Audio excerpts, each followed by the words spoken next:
दोस्तों, आपने Michael Angelo के बारे में कभी ना कभी तो जरूर सुना होगा। माइकल एंजेलो 15th सेंचुरी में इटली में एक स्कल्पचर आर्टिस्ट थे, मतलब मूर्ति कला में बहुत ही एक्सपर्ट थे। इनफैक्ट वे अपने काम में इतने माहिर थे कि कोई भी इंसान की हूबहू सेम टू सेम मूर्ति वे बना सकते थे, और इसलिए फिर लोग भी उन्हें बहुत पसंद करते थे और पूरे इटली में वे बहुत पॉपुलर भी थे। एक बार क्या हुआ कि बहुत ही रिच लेकिन खड़ूस आदमी माइकल एंजेलो के पास आया और उसने कहा कि तुम जो मूर्ति बना रहे हो उसमें एक प्रॉब्लम है। इस मूर्ति में जो आदमी है उसकी नाक बहुत ही लंबी है, जिसे तुम्हें छोटा करना चाहिए। अब इस बात पर अगर माइकल एंजेलो चाहते तो उस आदमी से बहस कर सकते थे और उसे बोल सकते थे कि तुम्हें मूर्तियों के बारे में पता ही क्या है, मुझे सब पता है और मैं जानता हूँ कि कैसे एक अच्छी मूर्ति बनाई जाती है। वे ऐसे बोल सकते थे, लेकिन माइकल एंजेलो ना सिर्फ एक अच्छे स्कल्पचर आर्टिस्ट थे बल्कि बहुत ही इंटेलिजेंट इंसान भी थे। इसलिए फिर उन्होंने क्या किया कि नीचे से चुपके से कुछ मिट्टी उठाई और एक हाथ में पकड़कर उस मूर्ति के नाक के पास अपने औजार चलाने का बस दिखावा करके उस मिट्टी को नीचे डालने लगे और उस खड़ूस आदमी से कहा कि आप सामने थोड़ा दूर जाकर मुझे बताइए कि क्या अब इस मूर्ति की नाक ठीक लग रही है। इस पर उस आदमी ने मूर्ति के सामने थोड़ा दूर जाकर कहा कि हाँ, अब नाक एकदम ठीक है। इससे हुआ ये कि देखने वाले उस आदमी को लगा कि मेरे कहे अनुसार माइकल एंजेलो ने उस मूर्ति का नाक छोटा किया है, लेकिन असल में वो खड़ूस आदमी पहले एक साइड से उस मूर्ति को देख रहा था, इसीलिए उसे उस मूर्ति का नाक बड़ा लग रहा था। लेकिन जब उसने मूर्ति को सामने से देखा तो उसे वो ठीक लगा, और ऐसा करके माइकल एंजेलो ने उस मूर्ति की नाक को बिना छोटे किए ही उस आदमी को ये एहसास करवाया कि उसने उसकी बात मान ली है। इससे फिर मूर्ति की नाक भी छोटी नहीं हुई और वो आदमी भी खुश हो गया, और माइकल एंजेलो अनचाही आर्गुमेंट या बहस से भी बच गए। और इसीलिए इस स्टोरी से हमें पहला लेसन मिलता है, avoid arguments and try to win through your actions. और आपने भी कई बार देखा होगा कि लोग बेवजह के आर्गुमेंट्स करते हैं और फिर झगड़े मोल लेते हैं। इसीलिए आपको लॉजिकल थिंकिंग का यूज करते हुए अननेसेसरी आर्ग्यू करना अवॉइड करना चाहिए और अपने काम के थ्रू अपने पॉइंट्स को दूसरों को समझाना चाहिए, क्योंकि आर्ग्यू करके आप अपना पॉइंट्स प्रूव कर पाओ या ना, लेकिन आप अपनी वैल्यू जरूर कम कर लोगे। इसलिए अगर आप अपनी पावर बढ़ाना चाहते हैं और सामने वाले से अपनी वैल्यू करवाना चाहते हैं तो फर्स्ट पॉइंट कहता है avoid arguments and try to win through your actions. और दोस्तों, आपसे एक पर्सनल रिक्वेस्ट है कि अगर आपको यह कहानी पसंद आई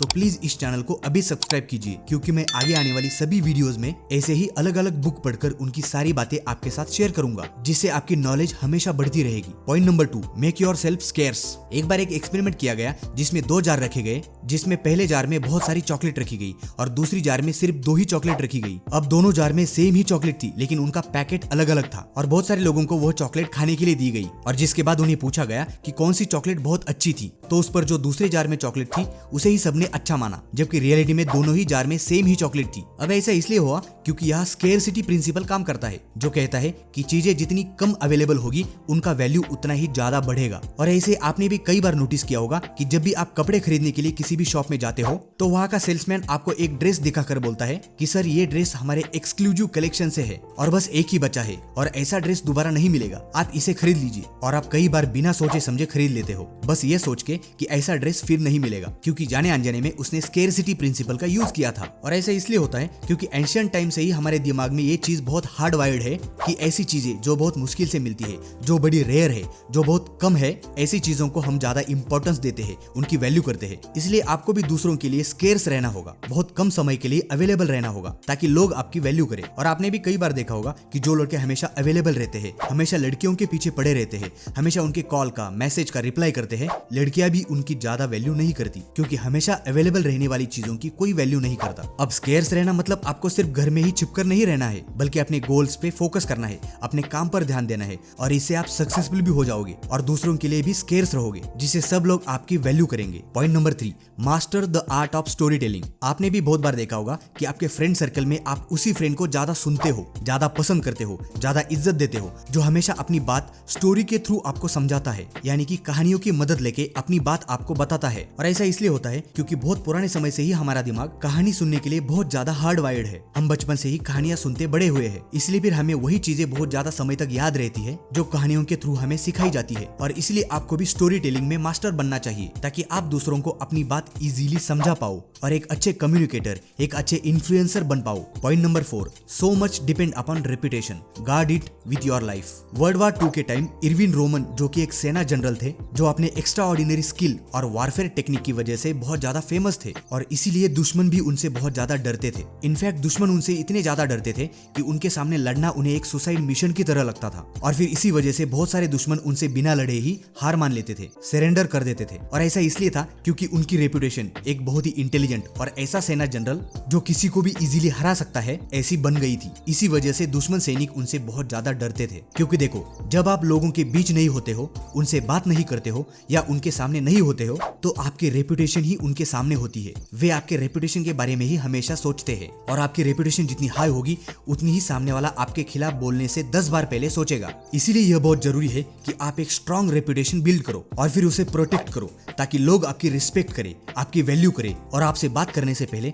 आपके खिलाफ कुछ बोलने से पहले, कुछ एक्शन लेने से पहले वो 100 बार कम से कम सोचे। और इसीलिए आप अपने एक्शंस के थ्रू एक स्ट्रॉन्ग रेपुटेशन बना के अपनी वैल्यू को बहुत ज्यादा बढ़ा सकते हो। Point number 5, law of self sabotage. Attitude is everything. इस बुक के ऑथर जेफ केलर ने अपने बुक में इस बात को कंफर्म किया है कि हमारा जैसा एटीट्यूड होता है वैसे ही हमारी पूरी लाइफ बन जाती है। और आपने भी कई बार देखा होगा कि कुछ लोग हमेशा खुद से बोलते हैं कि यार मैं बहुत गरीब हूँ, मैं कुछ नहीं कर सकता, मेरी किस्मत ही खराब है, मुझसे और नहीं हो पाएगा, मैं इतना ज्यादा टैलेंटेड भी नहीं हूँ। और ऐसे बोलने वाले लोग ही फिर जिंदगी में आगे कुछ बड़ा भी नहीं कर पाते हैं, क्योंकि यही सेल्फ सैबोटेज यानी खुद के बारे में खुद की निगेटिव सोच ही उन्हें अपाहिज बना देती है, उन्हें कुछ बड़ा करने के लिए, बड़ा सोचने के लिए मोटिवेटेड नहीं करती। और इसी सेल्फ सैबोटेज के कारण ही वह कुछ बड़ा भी नहीं कर पाते हैं। क्योंकि देखो इस बुक के ऑथर बोलते हैं कि हमारी सेल्फ इमेज एक चश्मे की तरह होती है जिससे हम खुद को और दुनिया को देखते हैं। और अगर हमारा ये चश्मा ही निगेटिविटी से भरा होगा तो हम दुनिया को भी निगेटिव इमेज की तरह देखेंगे, जिससे फिर आगे चलकर हम कुछ बड़ा भी नहीं कर पाएंगे। और वही अगर हम अपनी निगेटिविटी के चश्मे को पॉजिटिविटी से बदल देंगे तो हम दुनिया को क्लियरली और एज इट इज देख पाएंगे। और फिर हमारे पॉजिटिव एटीट्यूड की वजह से ही हम दिन भर बस पड़े रहने की जगह पढ़ाई पर फोकस करेंगे, एक्शंस लेंगे, गोल्स बनाएंगे और फिर एज ए रिजल्ट सक्सेसफुल भी हो जाएंगे। और इसीलिए हमारी सेल्फ इमेज हमारे लिए बहुत ही इंपॉर्टेंट है। Point number 6, law of authority. आपने कई बार कुछ मूवीज में ये नोटिस किया होगा या आजकल यूट्यूब पर भी कुछ प्रैंक वीडियो में देखा होगा, जिसमें कुछ लोग पुलिस की यूनिफॉर्म पहनकर पब्लिक प्लेस में बहुत सारे लोगों से कुछ भी करवा लेते हैं और सामने वाले लोग उनके कहे अनुसार कुछ भी कर लेते हैं। अब ऐसा इसलिए होता है